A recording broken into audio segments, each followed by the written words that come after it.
প্রকাণ্ড বনের ধারে একটা বিশাল শাল গাছের ওপর ইয়া বড় হিড়িম্বা নামে একটা রাক্ষসী থাকত। তার তাল গাছের মতো বিশাল দেহ, আগুনের মতো চোখ, জ্বালার মতো মুখ, মূলোর মতো দাঁত, এই গাধার মতো কান, ঝাঁকড়া তামাটে তার চুল আর দাড়ি, আর এই বেলুনের মতো প্রকাণ্ড এক ভুঁড়ি।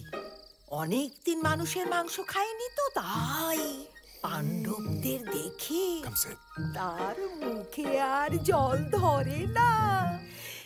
সে কেবল হাই তোলে আর মাথা চুলকোয় আর ভাবে কি করে ওই পাণ্ডবদের মাংস খাওয়া যায়। হাউ মাউ খাও, মানুষের গন্ধ কিরকম দেখতে? এই তাল গাছের মতো বিশাল তার চেহারা, চোখগুলো কেমন আগুনের মতো, আর দাঁত মূলোর মতন।